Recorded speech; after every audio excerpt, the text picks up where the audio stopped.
Bonjour à tous et bienvenue dans ce Swiss Bliss. Nous sommes aujourd'hui, je sais même pas quel jour on est d'ailleurs. On est quel jour? Bonjour à tous et bienvenue.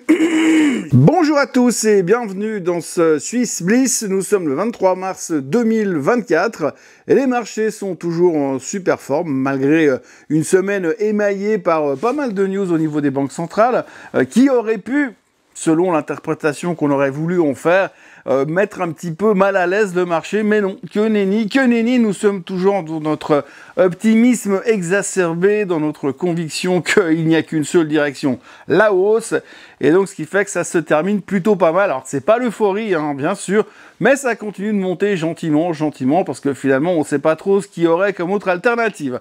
Donc aujourd'hui, encore une très bonne semaine boursière, on est complètement rassuré pour l'instant par rapport à la suite des événements, puisque a priori on sait que les taux vont baisser en tous les cas aux États-Unis, puisque en Suisse c'est déjà fait, ça a déjà commencé à baisser, mais globalement eh bien on est plutôt rassuré pour la suite, on est confiant et tout a l'air de se passer plutôt pas mal. Alors pour l'instant, on est un peu dans cette zone de fin de mois où il n'y aura pas grand chose à voir. Ensuite, on va se retaper les non-farm payrolls et le cycle des CPI et consorts. Là, il y aura aussi le PCE qui va arriver. Donc tout ça va nous donner un petit peu de gras pour de nouveau faire des scénarios. Aujourd'hui, on est convaincu qu'on baissera les taux en juin. Donc du coup, on peut construire par rapport à ça. Maintenant, comme je vous l'ai dit, chiffres économiques, cycle mensuel des chiffres économiques qui vont recommencer ces prochains temps. Et puis à partir de début avril, après le week-end de Pâques, on va commencer à reparler publication trimestrielle. Et puis là, ce ne sera pas forcément une question de savoir si elles sont bonnes ou mauvaises. Ce sera une question de savoir où est-ce qu'on a placé la barre. Est-ce qu'on a placé la barre trop haut ou pas assez haut? Et en fonction de ça, on pourra commencer à avancer. Néanmoins, tout a l'air de se passer pour le bien. Jusque-là, tout va bien, c'est un peu comme le mec qui tombe du 50e étage, hein. Chaque fois qu'il passe devant un étage, jusque-là, ça va.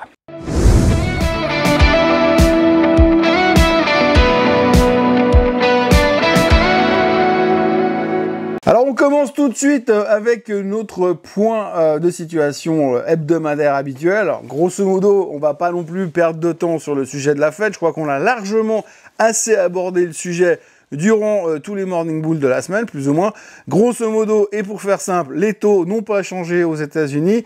Monsieur Powell a montré via le dot plot chart que grosso modo, il baisserait les taux 3 fois cette année. Pour l'instant, c'est ce que la Fed s'attend à faire durant les prochains mois.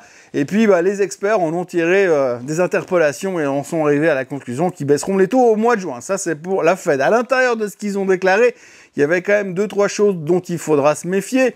Mais c'est le fait qu'il faut vraiment que l'emploi commence à ralentir et il faudrait vraiment que l'inflation retourne en direction des 2%. Ces deux points-là restent les points centraux qui préoccupent la Fed, mais pour l'instant, ça ne préoccupe pas les marchés.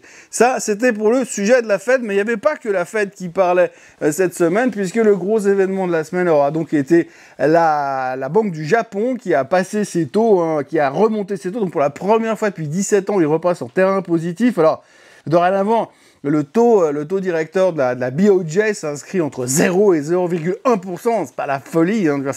Faut pas transférer votre épargne au Japon juste pour aller récupérer ces 0,1% sur les taux directeurs de la banque japonaise. Avant, on était entre moins 0,1 et 0.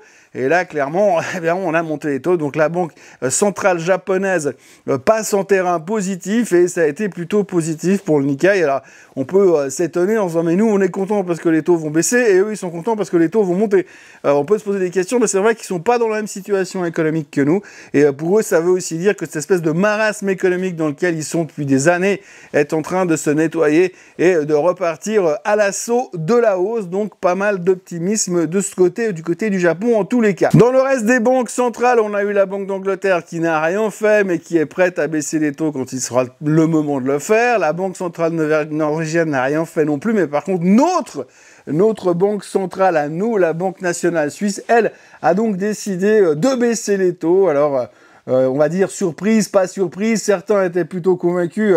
J'aime beaucoup cette phrase qui a été déclarée, qui a été dite par le CEO de la Banque cantonale vaudoise, Ferrer, qui déclarait que cette décision conforte l'adage selon lequel la Fed fait ce qu'elle doit La BCE fait ce qu'elle peut et la BNS fait ce qu'elle veut. Donc la BNS a fait ce qu'elle voulait cette semaine, donc elle a baissé les taux. Alors maintenant, les experts s'attendent à des nouvelles baisses de taux, encore 2 cette année, pour ramener un taux directeur en direction des 0,75%. Alors c'est vrai qu'on dit la BNS a gagné son combat contre l'inflation. Bon, faut pas s'emballer non plus. L'inflation suisse était montée au top à quoi 2,9. Là, on est redescendu à 1,9. C'est pas tout à fait les mêmes amplitudes que d'autres grands pays ou d'autres grandes régions du monde ont subi ces derniers temps à cause de la hausse de l'inflation. Mais néanmoins, la BNS peut dire qu'elle a gagné encore un combat de plus et donc elle a baissé les taux. Alors ça a eu des conséquences sur le franc suisse qui s'est pété la figure et donc forcément ça favorise les exportatrices, donc ça c'était plutôt positif. Donc la BNS quitte son combat contre l'inflation pour se recentrer sur son éternel combat contre le franc fort. Autrement, il faudra encore noter en Suisse du côté macroéconomique les ventes de montres étaient en baisse de 3,8%. Donc ça a mis un tout petit peu de pression sur les valeurs du luxe, on y reviendra tout à l'heure. Et puis le SECO a déclaré que les prédictions de croissance du PIB suisse étaient autour de 1,5% pour 2024. Et puis autrement, cette semaine aura vu également l'or toucher des plus hauts historiques, ça c'est assez important pour être signalé. On voit que de nouveau, l'or est devenu la valeur refuge où tout le monde vient se planquer en ce moment. Et c'est vrai que techniquement, quand on voit où se trouve l'or aujourd'hui, on a quand même l'impression qu'il peut largement monter jusqu'à 2500 sans trop de problèmes ces prochains mois, surtout avec les tensions qu'on est en train de nous préparer à droite et à gauche. Je vous cite même pas encore le massacre qui a eu lieu à Moscou hier, qui devrait avoir des répercussions d'une manière ou d'une autre, peu importe qui sont les coupables, apparemment c'est l'État islamique, mais on n'imagine pas que Poutine va rester les bras croisés, donc les tensions risquent de reprendre de plus belle. Qui dit tension dit besoin de racheter de l'or, dit attention à la hausse du baril qui a rebaissé un tout petit peu cette semaine, mais qui termine quand même au-dessus des $80 sur le WTI, ce qui est suffisamment important pour être signalé quand même. Je reste convaincu que le baril va bien plus haut dans les prochains mois et ça aura des répercussions bien sûr sur l'énergie, sur l'inflation et sur les réactions des banques centrales à venir. Ça c'est mon opinion perso, mais en tout cas techniquement quand je regarde la configuration du baril, la configuration de l'or, on a l'impression que les deux, ils n'ont pas terminé de monter. Et puis puisqu'on parle de trucs qui sont en train de monter, il faut aussi pas oublier qu'il y a certaines matières premières, pour ne pas citer le cacao, qui n'arrête plus de monter. Bon, moi je m'en fous, j'ai arrêté le chocolat depuis hier soir, mais en tous les cas, ça n'arrête pas de monter du côté du cacao, et ça aussi, eh bien c'est pas forcément évident, même si c'est pas une matière première qui est absolument nécessaire pour vivre ou pour survivre.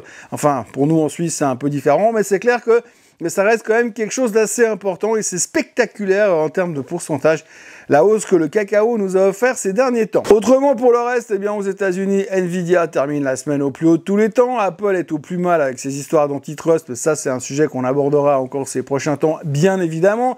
Et puis, il faudra aussi retenir une chose dont on parle très peu parce qu'on est vraiment en mode toujours très, très positif. C'est l'endettement américain. Alors, la semaine dernière, eh bien, ils ont approuvé un nouveau spending bill, un budget à dépenser de 1200 milliards de dollars. C'est assez facile. Bah voilà, 1200 milliards. Tiens, prends, vas-y, serre-toi. Donc, ils ont signé un nouveau spending bill de 1200 milliards, comme si ça coûtait rien. Les 100 derniers jours, il faut quand même se souvenir que tous les 100 jours, la dette américaine augmente de 1000 milliards. Hein. Vous savez que depuis qu'ils ont fait sauter le plafond de la dette, eh bien, c'est vraiment plus un problème. On est à 30, on devrait normalement, si on continue à ce rythme-là, arriver à 36 000 milliards de dettes d'ici la fin de l'année fiscale 2024. Donc ça laissera du boulot et des grosses interrogations pour le futur président américain qui prendra ses fonctions fin janvier 2025. Et à partir de là, il devrait évidemment reparler du plafond de la dette, mais pour l'instant, on s'en fout. Donc on tape dans la caisse comme si ça coûtait rien. Et au passage, on balancera comme ça que l'endettement via les cartes de crédit aux États-Unis a atteint un nouveau plus haut historique la semaine dernière. Donc les gens sont de plus en plus endettés. Le remboursement moyen de cartes de crédit ne cesse d'augmenter parce que les taux d'intérêt des crédits, alors autant les taux ne montent plus selon la Fed, autant les marchands de cartes de crédit, eux, ils n'ont pas de problème à continuer à monter les taux puisqu'on a un taux moyen sur l'endettement de la carte de crédit qui frise les 25%. Mais là, encore une fois, on s'en fout. L'endettement moyen aujourd'hui aux États-Unis est de $8 000 sur chaque carte de crédit. Moyen, bien sûr. on voit aussi pas mal d'articles d'Américains qui vivent avec leur carte de crédit parce que le reste ne suffit plus pour fonctionner. Mais ça, c'est encore une autre histoire. C'est pas les choses qu'on regarde pour l'instant, mais il faut quand même le savoir. Et puis, on terminera ce petit point, ce tour d'horizon aussi avec les déclarations, 2 déclarations qui ont eu lieu ces dernières 24 heures. Tout d'abord, monsieur John Osman, qui est un gourou de la finance, encore un, qui a déclaré hier tout benoîtement, tout simplement, que selon lui, quand il regarde les valorisations des marchés, le comportement des marchés, la manière de réagir des marchés, pour lui, on est dans un délire total et que selon lui, on est en train de se préparer à un truc qui devrait ressembler plus ou moins au crash de 1929. Alors la bonne nouvelle, c'est qu'en général, les crashs annoncés, ça n'arrive pas. Donc à partir de là, on est plutôt serein, mais il faudra quand même le savoir. Et puis, le bon mot de la semaine, c'est Madame Katie Wood qui a déclaré hier, je crois, ou il y a cette nuit, je sais pas. Enfin, en gros, elle a déclaré que le Bitcoin irait à 3,8 millions. Alors, si le Bitcoin il va à 3,8 millions, j'imagine qu'il y a quand même quelques personnes qui vont rapidement arrêter de travailler. Voilà ce que l'on pouvait dire sur les événements de la semaine, et maintenant on fait un tour sur les performances de la semaine. Alors vous le voyez, comme je le disais tout à l'heure, le Nikkei est en tête de pont cette semaine, le Dow Jones des transports en hausse de 3%, le Semiconductor Index qui rebondit de 3,17%, le Nasdaq qui termine au plus haut de tous les temps avec une hausse de 2,85%, le S&P 500 qui n'est pas loin du plus haut de tous les temps avec une hausse de 2,3%. Donc vous voyez que ça rigole plutôt pas mal. Et puis alors en Europe, eh bien le DAX qui continue 1,54% de hausse, et puis l'or plus 0,23 mais qui a touché des plus hauts historiques, et le CAC 40 qui baisse de 0,15%. Alors le CAC 40 baisse de 0,15%, c'est assez important pour être signalé puisque la France ne fait que de monter depuis quelques mois, et là il y a eu comme une panne sur le luxe, on va y revenir tout à l'heure, mais donc c'est pour ça que la France est légèrement en baisse, tout comme la Suisse en baisse de 0,21%. L'annonce de la baisse des taux de la BNS n'a pas forcément généré le bull market attendu sur le SMI en tous les cas. Shanghai et Hong Kong, on se replie un peu cette semaine parce qu'on a l'impression que pour l'instant les stimulus qui ont été mis en place par le gouvernement chinois n'ont d'effet que lorsqu'il les annonce dans les 24 heures ou 48 heures qui suivent, mais qu'il n'y a rien d'impactant sur l'économie derrière. Donc pour l'instant on reste un petit peu timide. Et puis le Bitcoin qui continue de scier entre 60 000 et 66 000, mais c'est plus une embuscade, il est en train de créer sa base pour aller chercher beaucoup plus haut, puisque là aussi on sait que tout le monde est méga bullish et que c'est plus une option de voir monter le Bitcoin, bien sûr. Si on regarde la performance du SMI, enfin des membres du SMI, Lonza en tête de pont après ce qu'ils ont accepté, le deal qui a été signé, je vais y revenir tout à l'heure. Et puis autrement, de l'autre côté, Richemont en baisse de 8%, et ça c'est à cause du luxe. On va y revenir. Logitech qui perd 3,35% après le départ surprise de son CEO.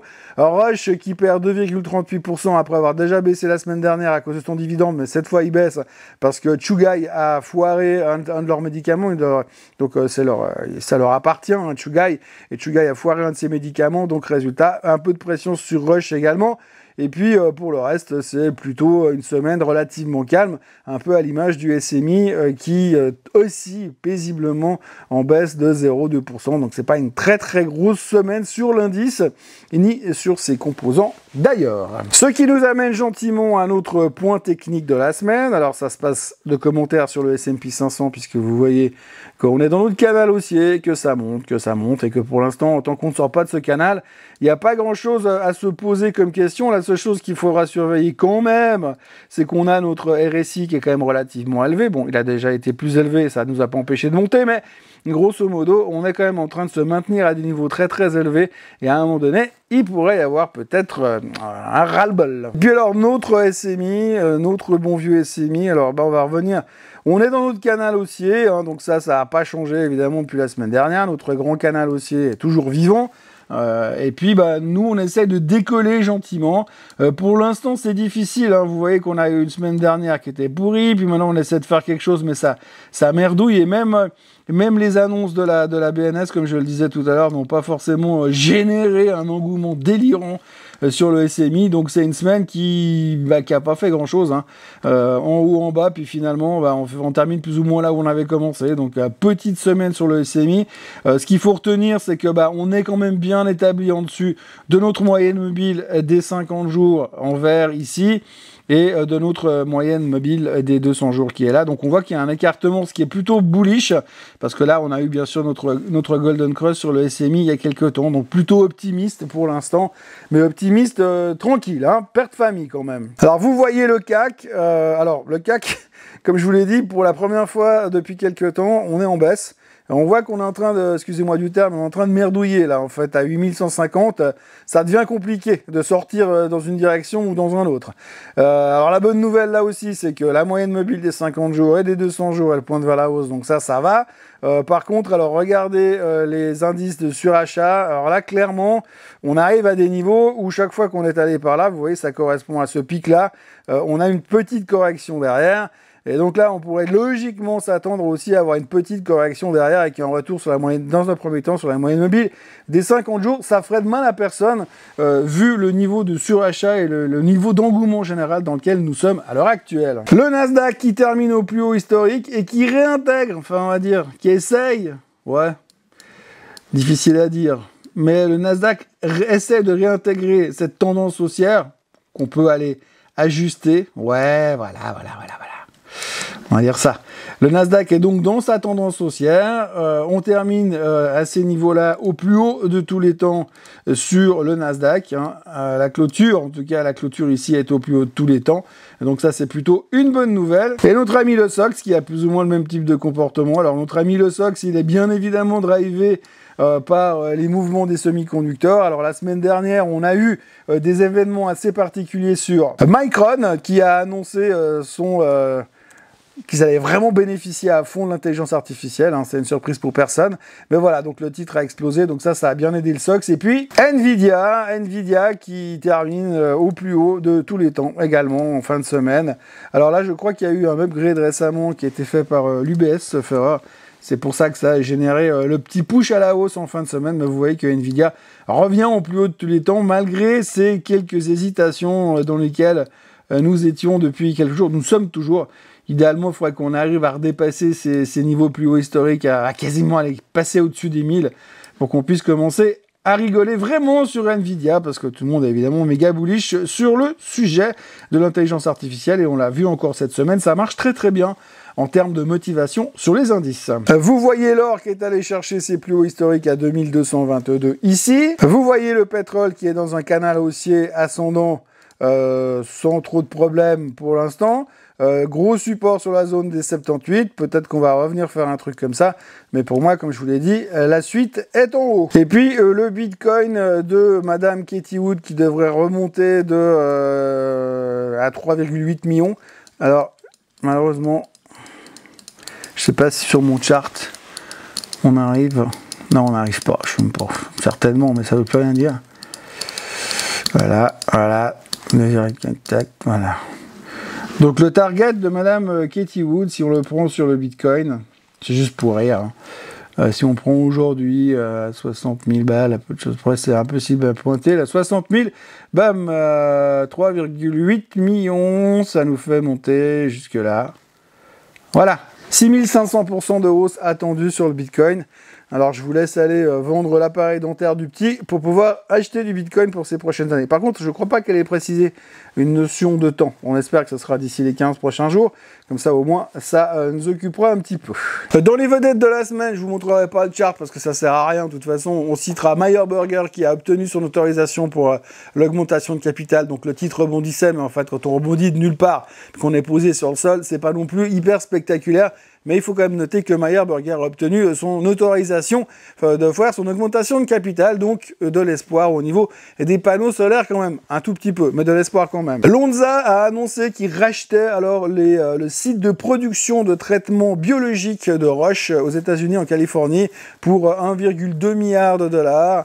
Et puis il rajoute encore 500 millions de plus pour pouvoir restructurer les infrastructures. Les deux sociétés se sont mis d'accord, ils ont publié un communiqué de presse chacun séparément. Grosso modo, bonne nouvelle, le marché a extrêmement bien pris la nouvelle, puisque c'est un beau développement pour Lonza. Et donc ça s'est relativement bien passé, d'où le fait que Lonza c'est la meilleure performance de la semaine du SMI. Vous le voyez, ça se passe de commentaires, hein, un chart qui était tombé dans l'oubli. Vous voyez qu'on avait cette grande zone on devait pas casser, qu'on a été cassé. On a été chercher les plus bas sur Lonza par là autour. Et puis depuis, après ce double bottom à 320, on est en train de se reconstruire. Alors quand même spectaculaire. On laisse des gaps dans tous les sens, donc ça c'est un gros problème quand même, mais bon, à suivre. Et puis vous voyez que l'annonce de cette semaine a quand même fait exploser le titre. Mais attention, on arrive à des niveaux de surachat quand même assez importants. Parlons du luxe. En Suisse, on a quand même un tout petit peu, on est un peu influencé par la thématique du luxe. Le luxe a été le gros performeur de ce début d'année, on le sait. La Chine qui n'est pas complètement morte, mais néanmoins on l'a vu sur les ventes des montres récemment, je l'ai cité au début de l'émission, que finalement, eh bien, c'était pas terrible, et qu'il y avait un petit peu un glissement, 3,8% de baisse sur les ventes de montres, à cause de la Chine, bien sûr, hein, ça c'est la raison de tous les problèmes. La Chine, pour le luxe en tous les cas. La Chine, c'est l'indicateur. Hein. Si ça va mal, le luxe, il baisse, ça va bien, le luxe, il monte. Alors donc, cette semaine, eh ben, mauvaise semaine. Hein, donc, d'abord, cette histoire de montre.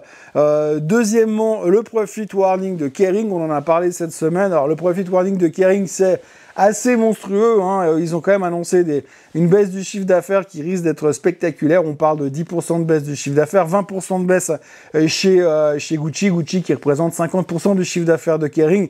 Manque de diversification chez Kering, mais on voit quand même que c'est pas uniquement Gucci. Oui, d'accord, ce que fait Gucci, c'est moche, mais je veux dire, c'est le reste aussi qui fait que les gens dépensent moins dans le luxe.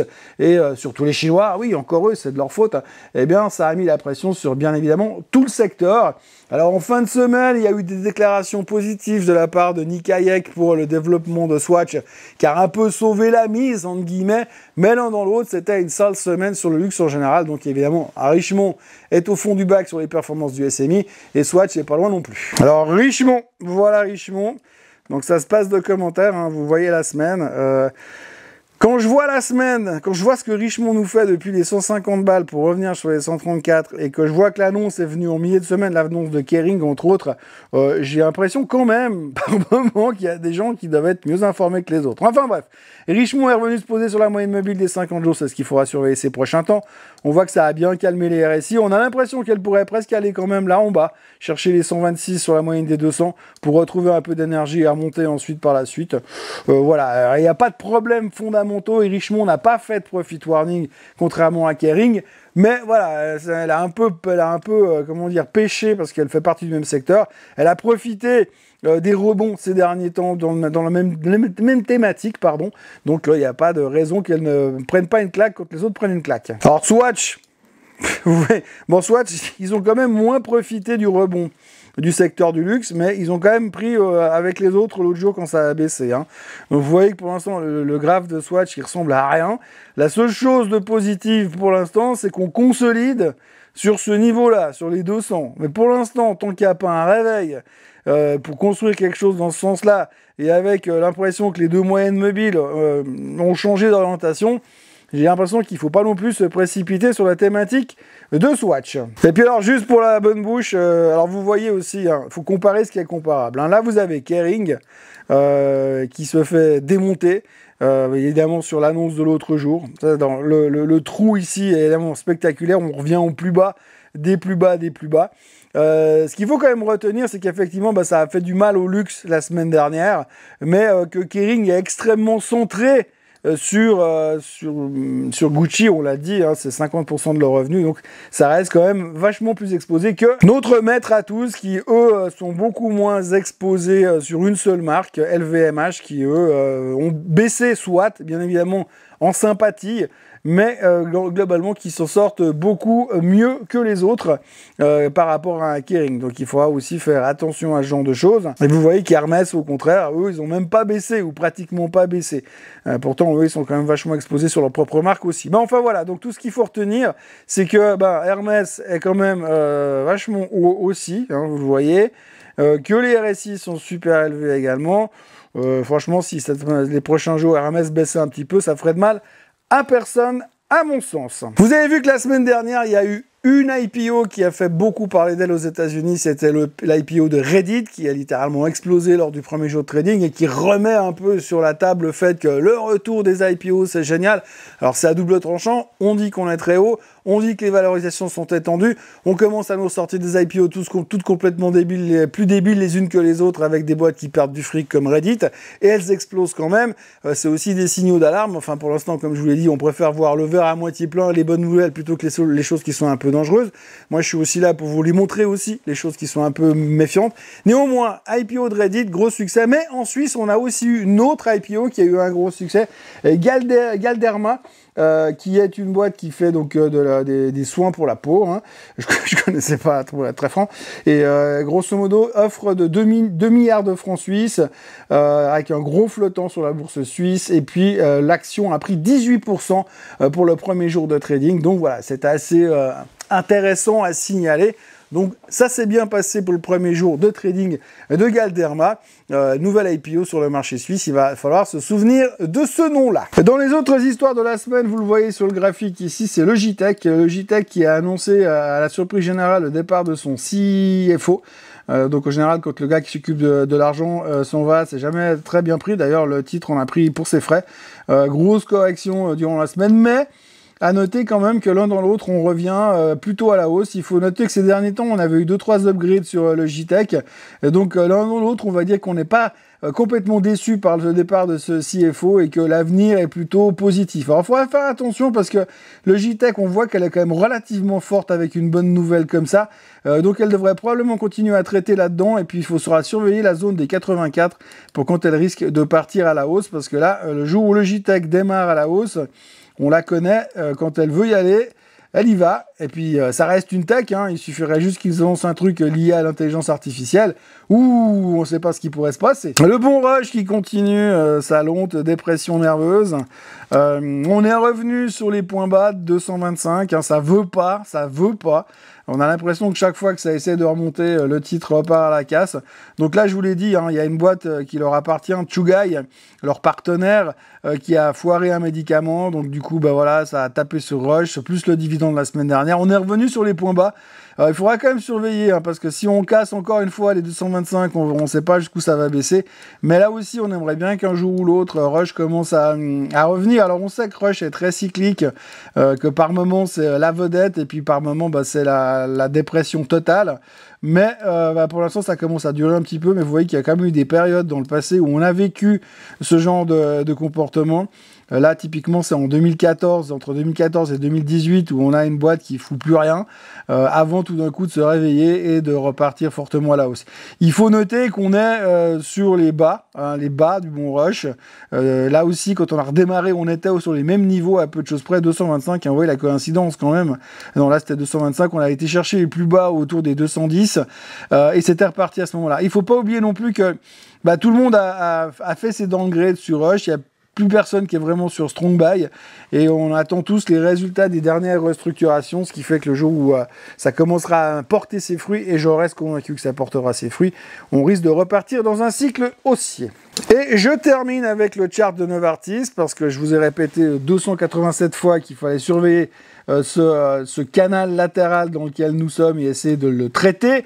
Donc on est en train d'essayer de le chercher, hein. Sur les bas, vous voyez qu'on est allé l'autre jour à 83,5, 84,5. Les plus bas ici, c'est 83,5. Voilà, il y a 1 franc encore de patience, on va dire, mais pour ceux qui pensent que c'est toujours valable cette thématique, je pense qu'on peut commencer à mettre des billes dedans, petit à petit, pour jouer le nouveau rebond de Novartis en haut de ce range pour l'instant. Après, vous me direz, oui, mais si on casse, qu'est-ce qui va se passer? Bah, si on casse, on va aller chercher le bas ici, on va aller combler notre gap qu'on a laissé ici, et puis après, on pourra racheter de nouveau. Donc j'ai envie de dire, pour ceux qui font du trading, moi je me positionnerai gentiment à la hausse. Si on casse les 82 à la baisse, ça voudra dire qu'on va aller probablement chercher plus bas. Donc à ce moment-là, il faudra vous couper et puis vous revenir vous positionner pour jouer bah, le grand support qu'on a là, qui tient depuis des années et des années. Voilà, donc on va continuer à surveiller attentivement Novartis ces prochains temps, mais ça reste, à mon sens, peut-être un truc à jouer ces prochains jours, surtout maintenant que les taux ont baissé en Suisse et qu'ils vont continuer à baisser jusqu'à la fin de l'année. Voilà ce que l'on pouvait raconter de cette semaine boursière qui aura été marquée par les banques centrales de tous bords. On va continuer dans cette direction, on va continuer à digérer les chiffres macro, à surveiller ce qui pourrait avoir une quelconque influence sur les décisions décisions à venir des banquiers centraux. Et par rapport à ça, on va continuer à monter, puisque visiblement c'est la seule direction qu'on connaît en ce moment. Voilà, donc beaucoup d'optimisme, beaucoup de confiance, peu de doutes sur le marché. Bah, c'est comme ça arrive par moment, et puis comme disait l'autre, eh bien il faut pas aller contre le vent, hein. Il faut pas se battre contre la tendance, parce que la tendance est ton ami, jusqu'à que elle ne le soit plus. Voilà. Moi je vous encourage à vous abonner à la chaîne Swissquote en français, bien sûr, à liker cette vidéo, à revenir me retrouver demain, non pas demain, parce que demain c'est dimanche, et demain je vais dormir quand même, mais je vous encourage à me retrouver lundi matin pour un nouveau Morning Bull Live, comme d'habitude, bien sûr. D'ici là, passez un excellent week-end, il paraît que c'est tout pourri dehors, mais bon, faut quand même passer par-dessus ça. On sent que le printemps se rapproche avec intensité de plus en plus, donc ça vient, les terrasses arrivent. Passez un excellent week-end quand même, et puis à la semaine prochaine. Bye bye.